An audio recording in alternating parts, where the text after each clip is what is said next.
Sorry about yesterday. I was not too good. Today is the 5th of May.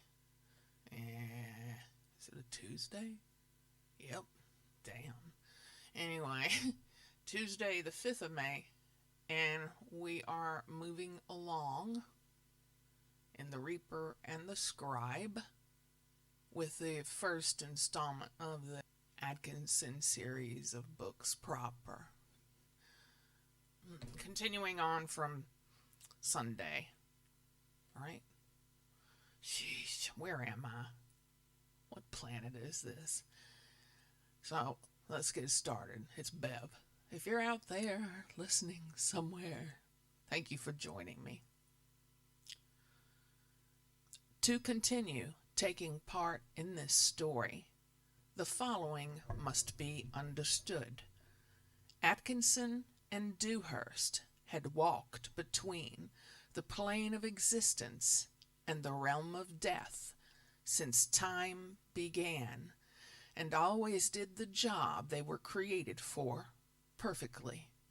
One gathered souls, and the other did the eternal paperwork. Both tasks had to be done if the life circle was to continue. Life and death need each other. Many people believe in different meanings of this, albeit religion or fate. It does not matter what you believe in. The only sure thing is, if it lives, then it must die. And Atkinson and Dewhurst are the dispatchers of the latter. John Smith is the timid accountant that Jamie Winters met one of his time-traveling trips to the past. John lives a boring life. He sleeps and he works, and that is all. But things change for him in a big way as he begins a journey into the past to help save the future of mankind. This journey will take him into different realms of existence, and along the way, he will make friends who will help him try and save what we know of as humanity. Atkinson is death. So is his son, Atkinson Jr. But only Atkinson Jr. rides the fourth horse of the apocalypse. Atkinson Jr. is a reaper in modern guise. The reaper and his brothers grow weary of humankind and believe the time of the great prophecy is now. Part 4. Atkinson's Administration. Chapter 38. John Smith woke from yet another night of broken sleep, his pillow wet with perspiration, the quilt at the foot of the bed. His nocturnal journey from bedtime into awaking used to be simple. He slept. He woke. That had been the way of things for the past 22 years, but not anymore. Something was about to change. Today was Tuesday, but it was destined to be like no other Tuesday he had ever drudged through before. He rose from the bed and struggled to fasten his dressing gown. After the day's first technical breakthrough, he stood there with his dressing gown tied perfectly and his brown carpet slippers on his feet, with the familiar feeling of dread for the oncoming hours until he returned to his bed. He made his way into his sterile kitchen. Switching the kettle on, he wandered into the bathroom, and there it was, that same gray face looking back through the mirror. After the growth of Monday's hours was shaved from his chin, his face washed and hair combed, he looked back in the mirror, and again that same gray face was staring back at him. Having eaten his cornflakes and drunk his Earl Grey, he put on the clothes that Atkinson and Dewhurst, the accountancy firm he worked for, demanded. Gray two-piece suit, white shirt, and the obligatory gray tie, then made his way down the stairs from his top flat at number 3 Lindale Mews. Opening his umbrella, he ventured out into the cold, raining December morning. The crows seemed to be crowing, "Whack! Whack!" and a solitary magpie cackled.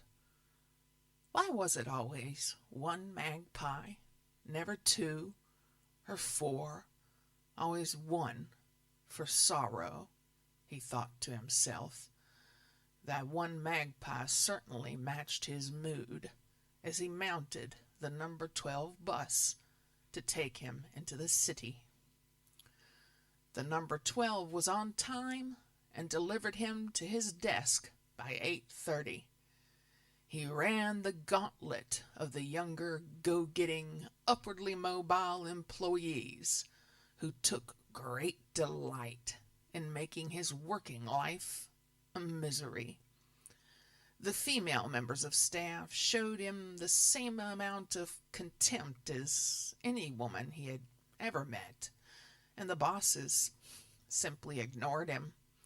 The only reason he was still there was because of one special account, or so he thought. Alfred Winters owned that account. It was for a haulage business, and it had been insisted upon that John Smith alone would deal with it. He didn't know why this was.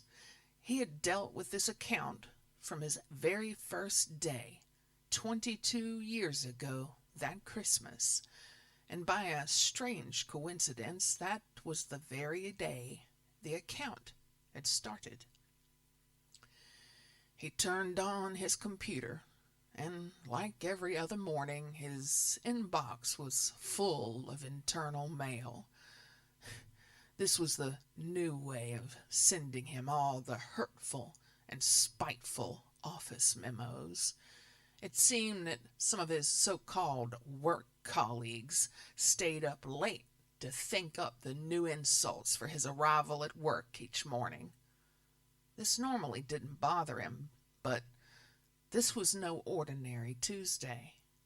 Without thinking, he retorted with sharp and hurtful wit, a thing he would never usually do, and he pressed the Send to All button. For the first time in 22 years, he did something spontaneous, and something stirred within him. He didn't know then what it was. He only knew it felt good. Reginald Arthur Dewhurst, 84 years old, and the only surviving founding member of Atkinson and Dewhurst, summoned Smith into the office. Mr. Dewhurst's office was a dark, foreboding place, rarely seen by anyone. Entering was like walking into a bygone age, many centuries past. It had that certain smell that comes with age. Not a bad smell, just distinct. The room was long, with a large carved oak desk, decorated with a leather inlay at its far end. Sitting at the desk was Old Man Dewhurst, as all the other members of staff called him. "Come in, my boy," the old man croaked. "Take a seat." This was, without doubt, worrying. He sat down in the chair opposite with the same trepidation as someone on death row being strapped into old Sparky. He spoke with few words, but the ones he used were always well thought out. Recalling his witty email that, in hindsight, he'd wished he'd never sent, he readied himself for whatever was to come. 22 years! 22 years! John recoiled, feeling increasingly smaller in his seemingly ever-growing chair, waiting for the payload about to drop on him. After 22 years, you choose now to show yourself to them. That was the most Dewhurst had ever said to him. If John was worried before, he was in a state of confusion now.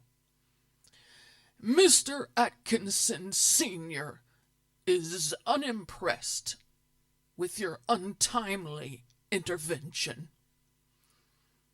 John's first thought was, who is he talking to? Dewhurst was looking straight at him, but he had no idea what his boss was talking about. And Mr. Atkinson Jr. had been dead these past 22 years. The old man had clearly lost his mind. He apologized humbly, and Dewhurst told him to keep his head down. Mr. Dewhurst was assured that this would happen.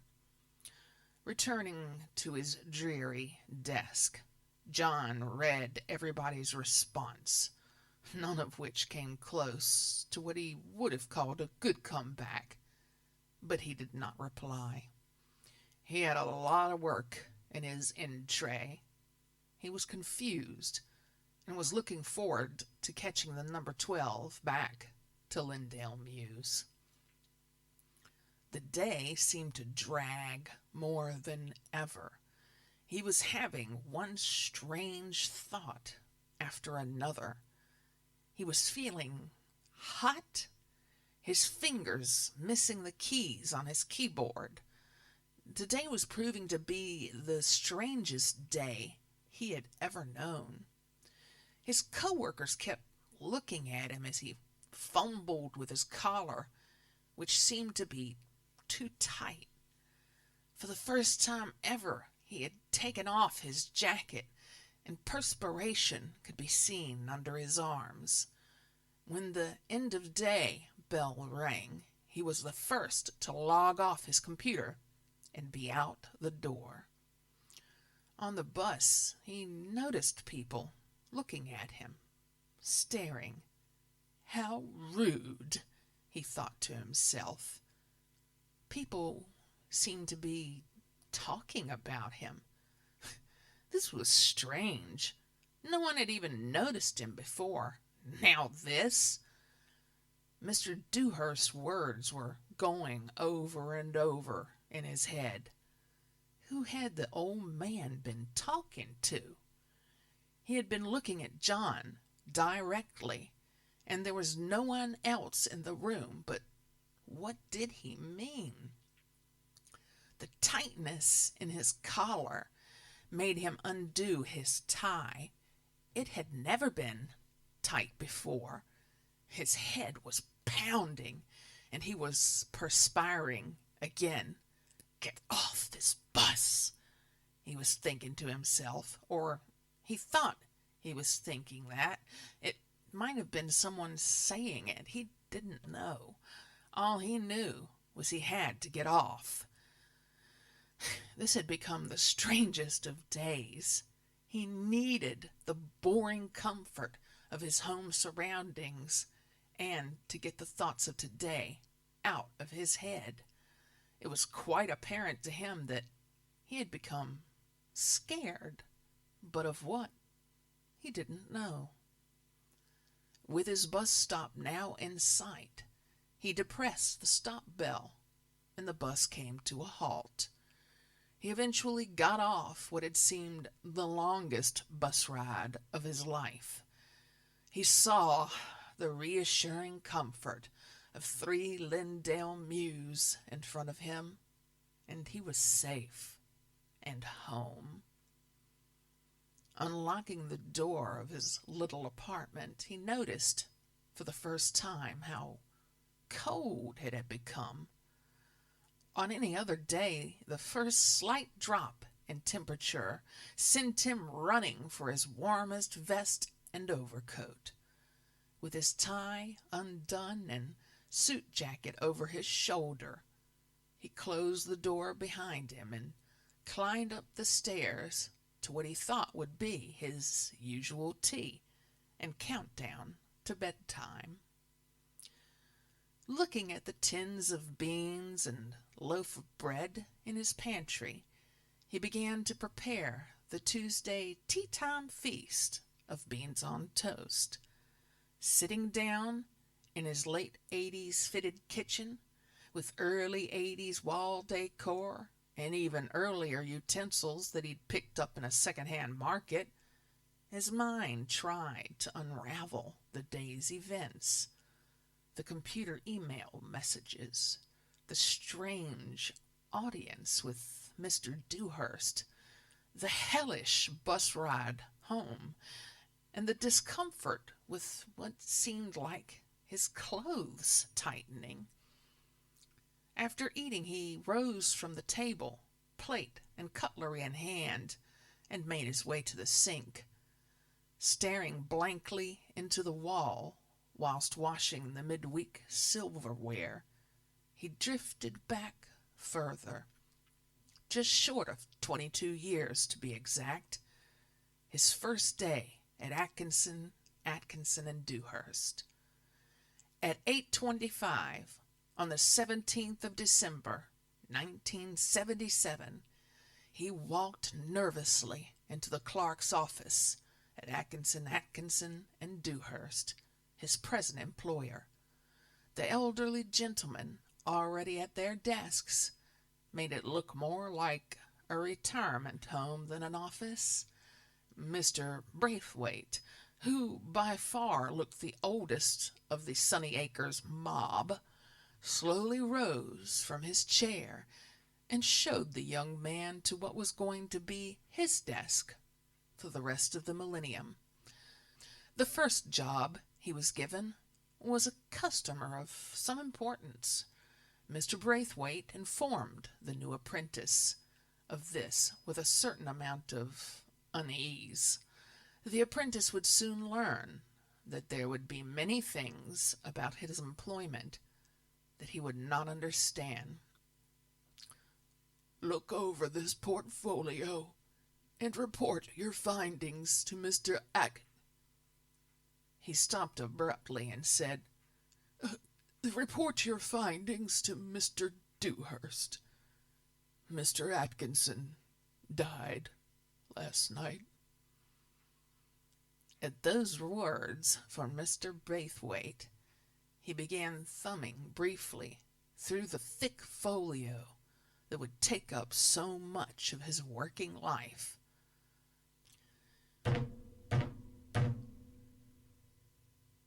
He was wrenched out of his daydream to a heavy knocking at his apartment door.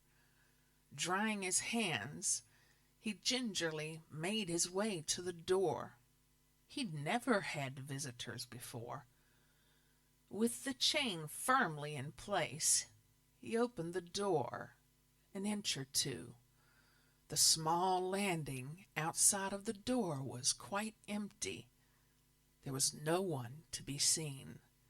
He could see all the way down the steps. The bottom door was still closed, and, as far as he knew, locked.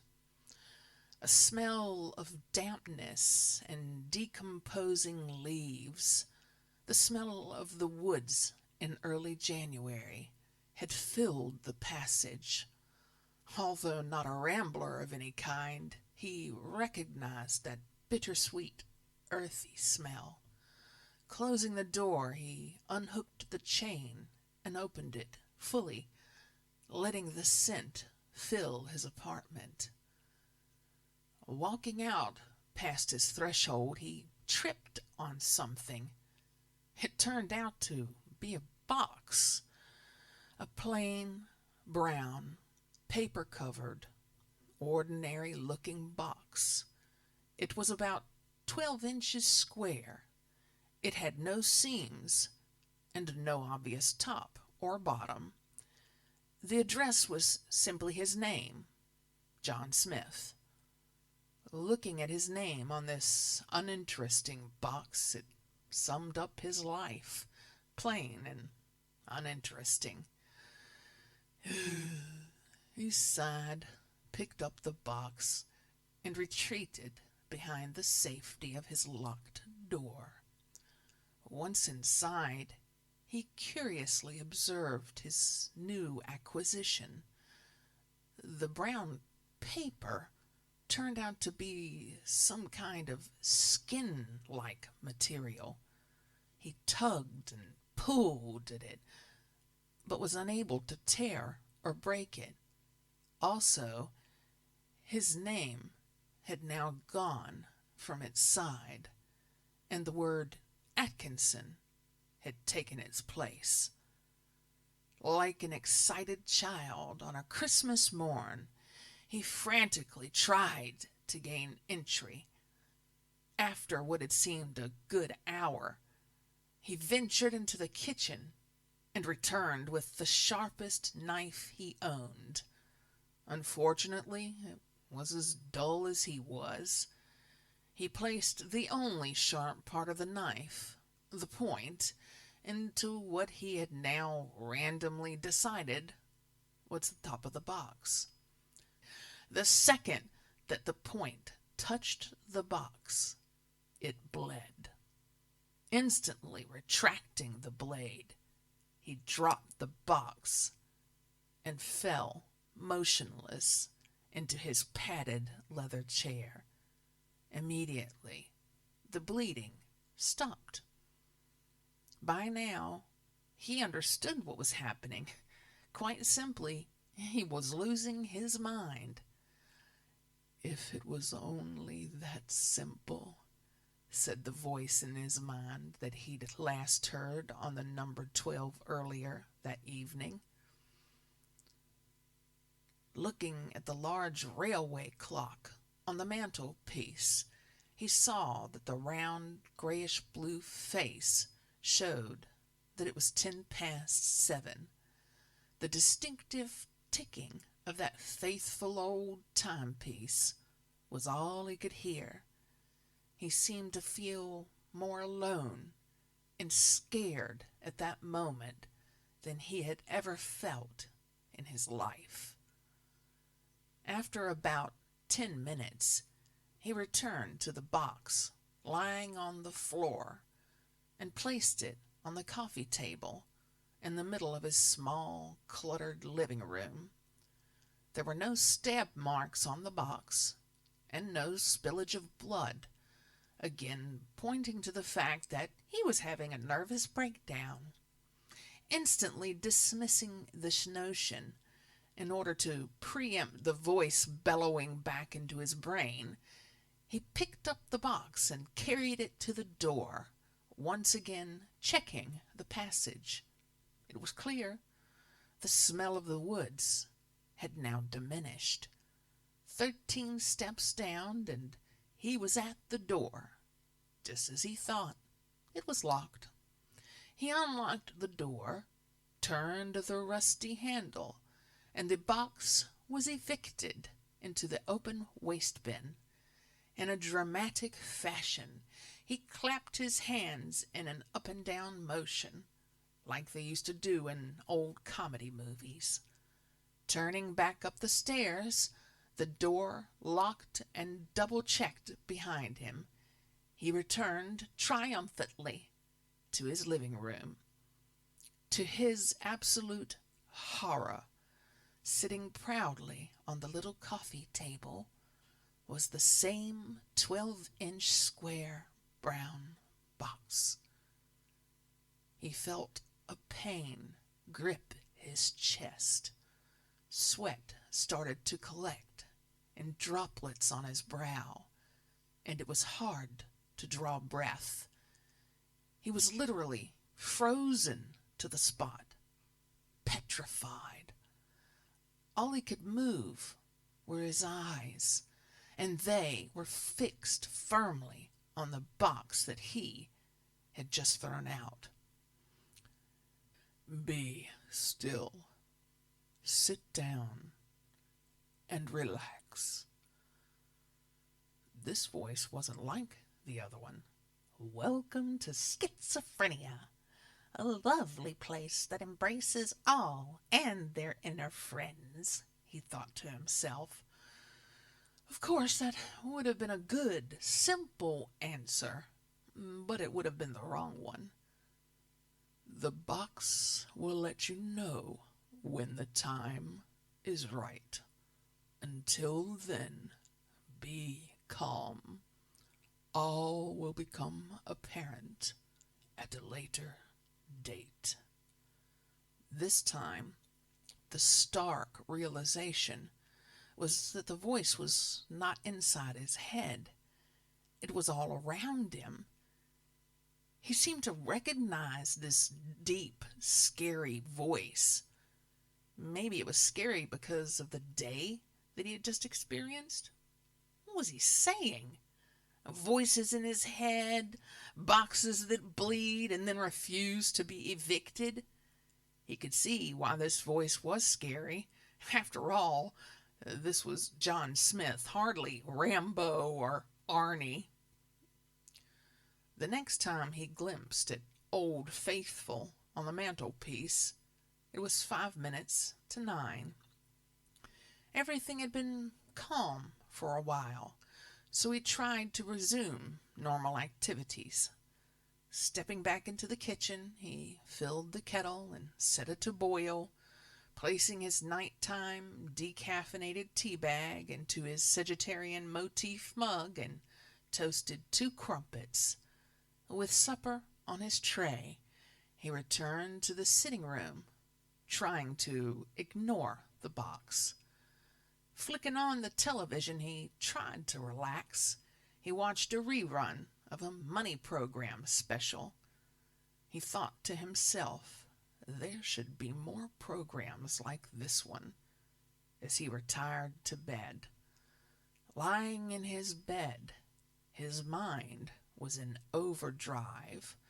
With his eyes still wide open at 11:20, he got out of bed, put on his dressing gown and slippers, and made his way to the medicine cabinet in the bathroom. Opening the mirrored door, he took out a packet of headache tablets and removed 2 extra-strength capsules, swallowing them with the help of a glass of water. Closing the door, he screamed out loud like a small child. Someone was behind him. He spun round, but there was nothing there. Very shaken, he returned to the bedroom. To his horror, an apparition was sitting on his bed. He recognized this person from an old photograph hanging on the office wall. Once again, he was rooted to the spot. He felt the top of his thigh get very warm and wet. Urine was flowing freely down his leg. By now, he was shaking. The apparition calmly looked at him. The figure was gaunt and gray, and he was wearing a sacking cloak. He started to move, but his movement was displaced. His face lifted in the hood. He stood up.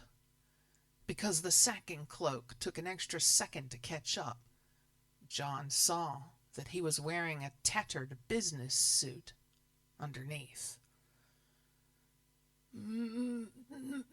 Mr. Atkinson?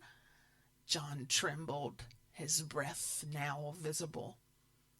With no apparent movement of his own, Atkinson levitated towards John Smith, right up to him and through him. At that moment, everything inside Smith started to boil. He was wet through with sweat.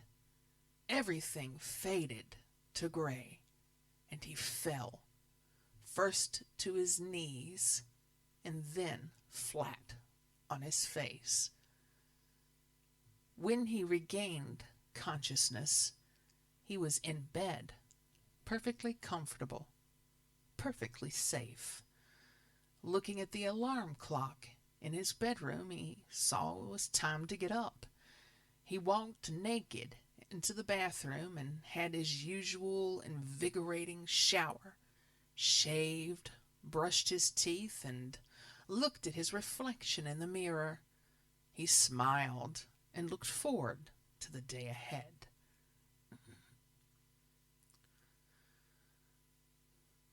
Chapter 39.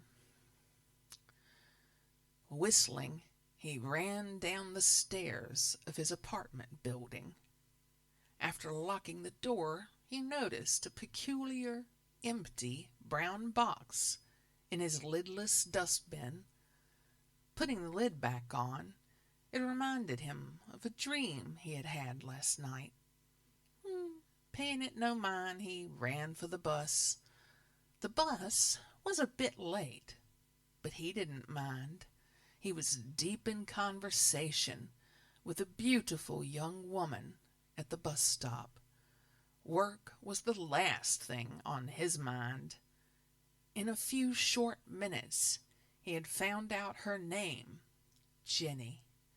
She had the deepest blue eyes, and she liked his red shirt and loud tie. His Jenny distraction made him late for work, but he didn't care.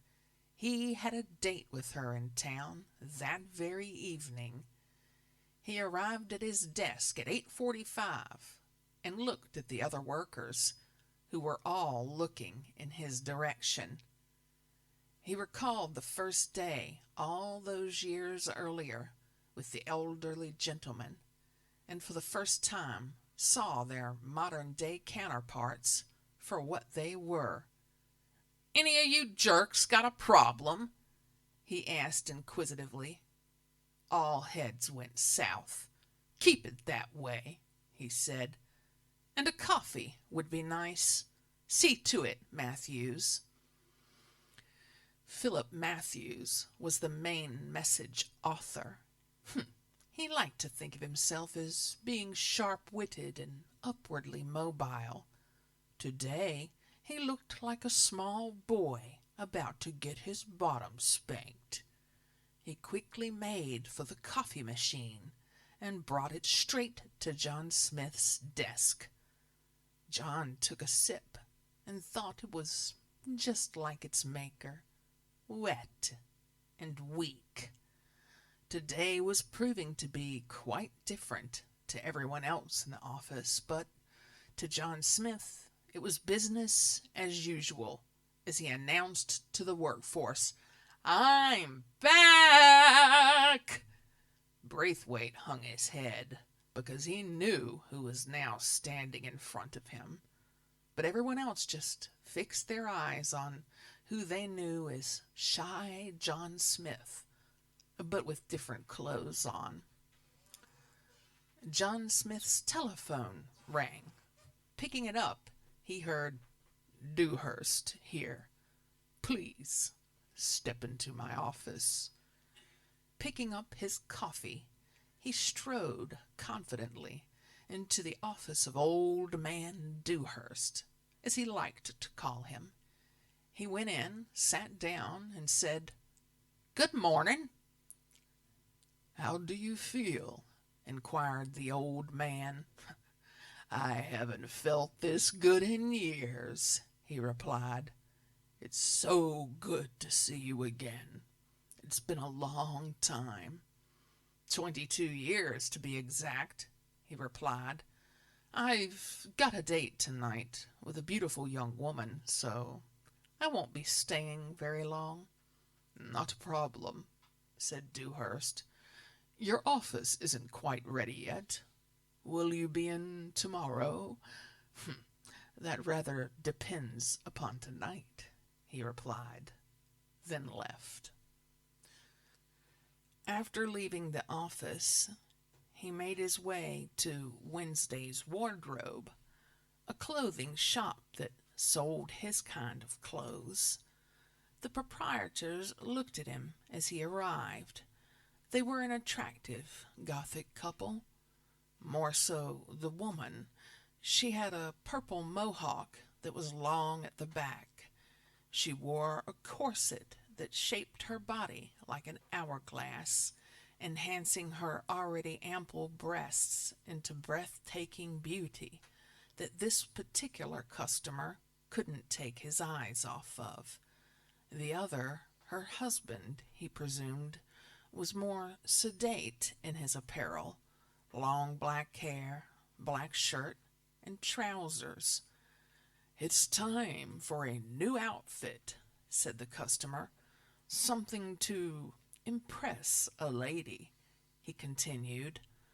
The shop proprietor smiled and came out from behind the counter to help. First, he looked through the shirts. The color choice was easy. They only had black or white. He chose a pirate shirt in black. It had baggy sleeves with tight cuffs and was laced up at the neck with a large frilly collar. The second shirt was the same, only in white. Trousers were next, black of course, with lace crisscrossed up the outside of each leg. They were tight, similar to 1960s drainpipes. The coat he chose was a long black leather trench coat. This was magnificent, double-breasted and fitted to his shape perfectly. It had epaulets, making it appear slightly military. It looked and felt perfect. The outfit was finished off by a size 12 pair of boots with buckled straps up the outside, a metal plate on the calf, and a chrome toe cap. At the back, the heels stood 3 inches high with a shiny chrome covering. Looking in the mirror, he saw the magnificent reflection of himself. He liked what he saw. After spending 50 minutes at Wednesday's Wardrobe and 10 times that amount in cash, he left the shop and made his way to a cafe.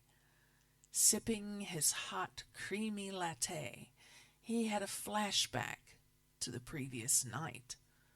Only it wasn't really a flashback, for he knew exactly what was happening, unlike the luckless John Smith, who didn't have a clue as to what was occurring. As he returned to his apartment, time had moved on. It was now 4:30. He eagerly stripped off his clothes, revealing a bronzed, tall, masculine body, which was very well endowed, and he was proud of it. "Welcome back," he said admiringly to his reflection. Stepping into the shower, it was warm and luxurious. His mind drifted to the coming evening and Jenny. Thinking of what was in store for him that night as he washed his semi-erect penis, Rod Stewart's "Tonight's the Night" was going through his mind, and his semi became a full one. It stayed with him all through his shower and took a long time to diminish. Looking in the mirror, he noticed that his hair had started to grow at quite a pace. The metamorphosis had begun.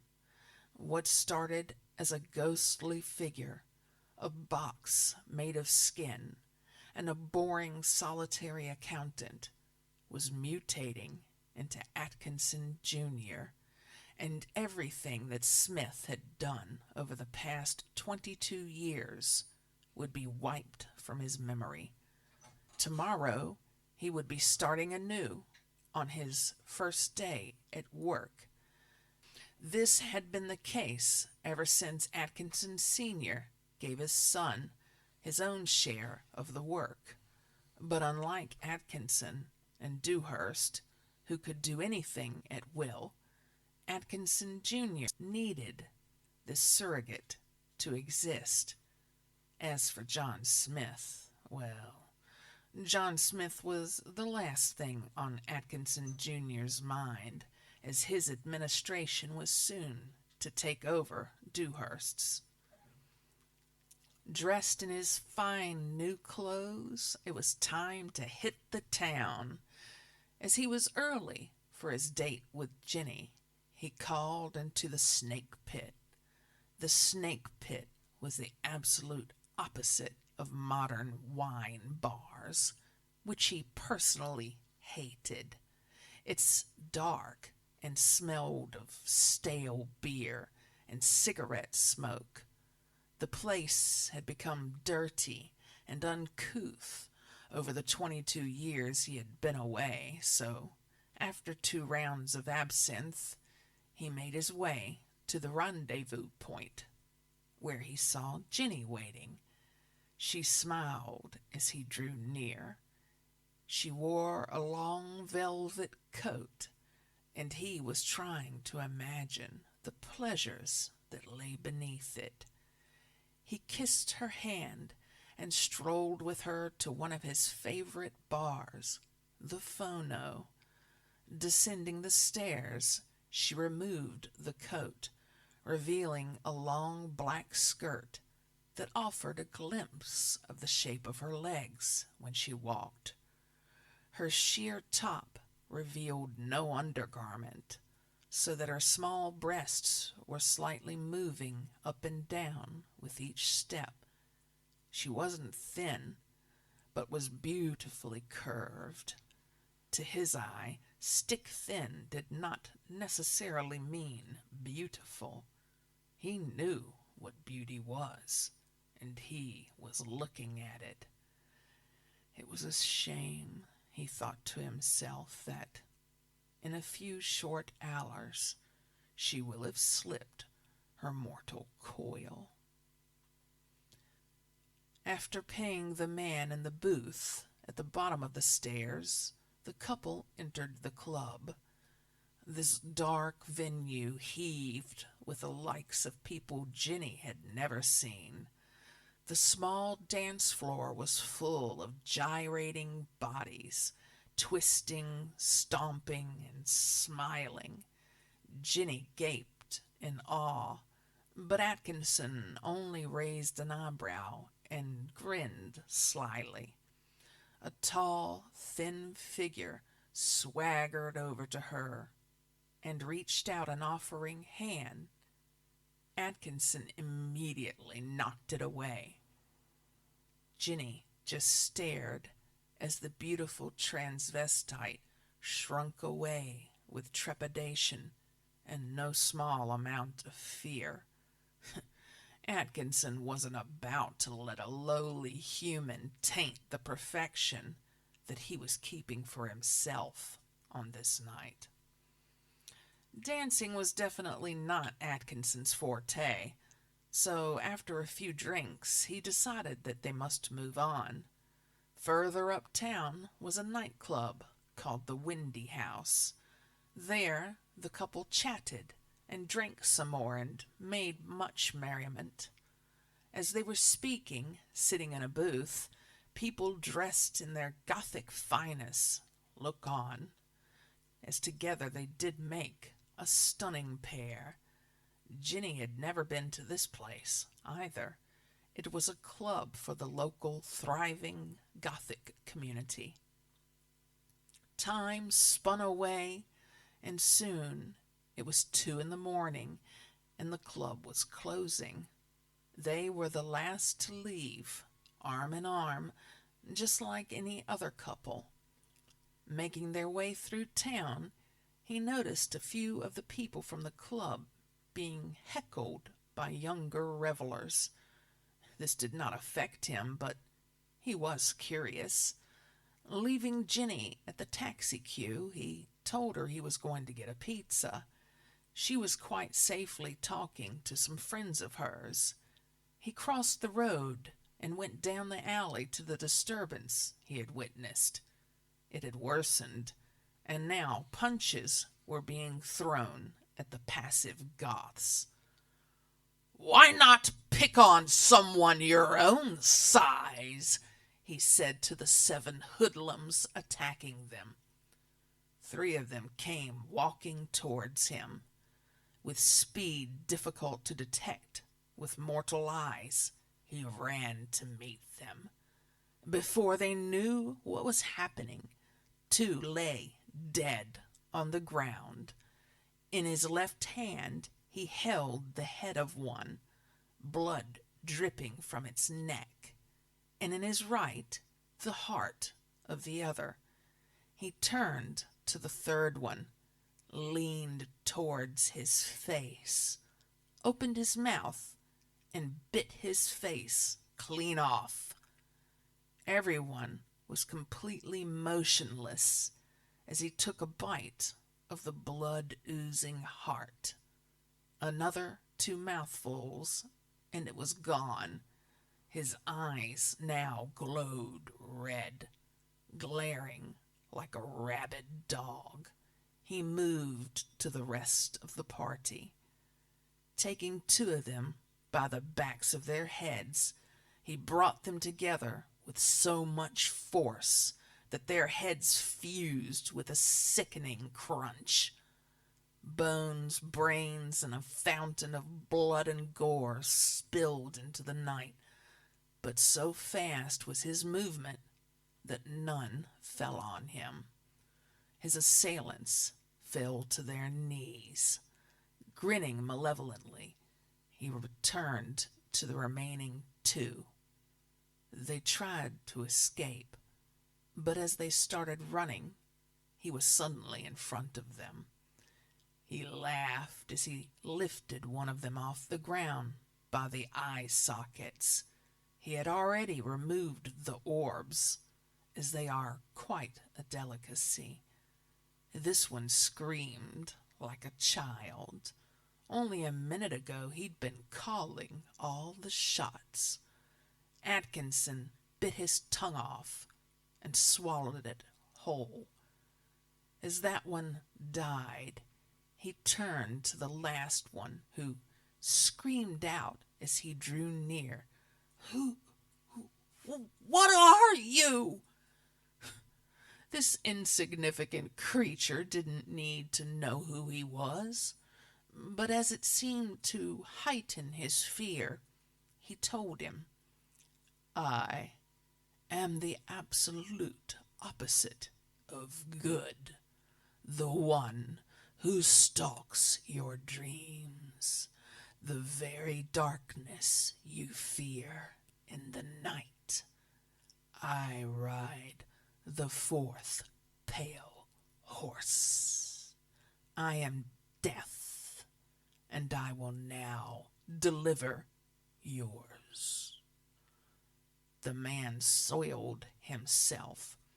In disgust, Atkinson punched both of his hands through his victim's rib cage, and then, turning his palms outward, he forced them apart, ripping the body in 2. A satisfied smile came to the face of the beast, who stood there as he looked at the carnage about him, adrenaline surging through his veins like rapids in a river. Looking at the 2 Goths passed out on the ground, he returned to the restaurant to collect his pepperoni pizza with extra mushrooms. He paid the man, who seemed like he was trying to look Italian but clearly wasn't, and returned to the taxi queue. "What's happened to you?" Jenny inquired. Atkinson, slightly annoyed with himself for his lack of discretion, asked her why. Moistening her fingertips, she gently wiped away a smudge of blood from his face. "I've suffered a slight nosebleed," he said, smiling. "You poor thing," she sympathetically said, giving him a quizzical glance. He placed a reassuring arm around her shoulders and looked forward to the rest of the night. The taxi ride back to her house was spent in a lover's clinch. It took just 10 minutes, but what a 10 minutes it was. Her kisses stirred passions in him that quickened his pulse. If the small skirmish he had just enjoyed in the alley made him feel alive, then this positively heightened him to a state of euphoria. There was no cliché of, "Are you coming in for a coffee?" They simply got out of the taxi. He paid the fare and followed her, admiring her cute bottom bobbing from side to side as she confidently strode up the path. Looking back, she asked if he was enjoying looking at her luscious rear. "Indeed I am," he eagerly replied. Perhaps you can have a closer look when we get inside." Once inside, he gathered her into his arms and pressed his lips upon her. Their tongues intertwined, exploring each other's mouths. He picked her up into his arms and asked where the bedroom was. "Stop talking and let me see some action," she said. I like modern women," he thought, as he ripped off her figure-hugging skirt. Her eyes opened wide, and she drew a short intake of breath. Her legs were pale and long, and she wore a black thong, which hardly covered her modesty. Small tufts of hair were escaping from the top of her knickers. He put his fingers down the side strings of her thong. One quick pull, and the undergarment was in his hand, and her hairy but well-tended love mound was exposed. This thrilled him greatly, for nothing excited him more than a woman's pubic hair. For a few seconds, he just looked at her standing in the dim lamplight of her living room, half naked. With no thought of her sheer top, he ripped it off. Lust had taken control of him. Now she stood there, completely naked, a vision to behold. Many years of want were about to be fulfilled in one short night. She knelt down before him and unfastened his belt, then unzipped his fly. Tugging quite fiercely at his pants in her eagerness, they came down to the tops of his boots. Sliding his undershorts down until they rested in the same place, she looked up at his very erect penis. Using both of her hands, she began stroking it. Gently, she drew back the foreskin at the end of his now throbbing John Thomas. Her hands only just spanned its girth, and now both of them were pulling back and forth in beautiful synchronicity. He could feel the blood surging through the swelling veins in his penis to its tip. Her mouth came tantalizingly close to its bulging head. She drew both hands down once again, taking back the foreskin, and then he felt her tongue lick its underside. Shivers went all the way through his body. and as he languished in that serenity, she slipped it into her delicate mouth and began to gently suck. She only managed the first 7 inches of it, but he didn't mind, for he knew the rest of it would soon be coming into play, whether she could take it all or not. For the next several minutes, she sucked, stroked, licked, and lavished all kinds of unexplainable delights upon his now huge, throbbing prick, while she busied herself on clearly the biggest member she had ever seen. He unbuttoned his shirt, took it off, and laid it upon the floor. He now stood there, naked, apart from the jumble of trousers, underpants, socks, and boots about his ankles. Withdrawing from Jenny's soft mouth, he set about removing them. Now they were both truly naked. He kissed her shoulders and then her neck. Her back arched as he slid his tongue across the top of her shoulder to her nape, moving up her long neck, kissing as he slid upwards. He came to her ear. Her ear was tiny. He nibbled at it, and she began to tremble. His hand moved on to her breasts. Her nipples were large and very hard. He had never seen human nipples that stood to attention as these did. They must have been a good half-inch proud of her succulent breasts. His mouth had now discovered this phenomenon that was her erect nipple. Taking her right breast in his left hand, he suckled on her left nipple. She winced as he bit a little too hard on that firm, ample delight. Again he lifted her off her feet and laid her on the Wilton-patterned carpet. She smiled as he parted her legs. There it was, his prize, her vagina. Placing her legs astride his broad shoulders, he moved his mouth to her glistening, welcoming pink pussy. First, he licked the very tip of her clitoris, and then moved downwards to her open, waiting honey pot. With his eager tongue, he ravaged this delicate area to great moans of delight from Jenny. Within a few short minutes, her moans were screams of pleasure, his tongue now industrious around her clit. When his probing digits entered her most delicate area, she screamed out loud as his fingers explored the depths of her womanhood.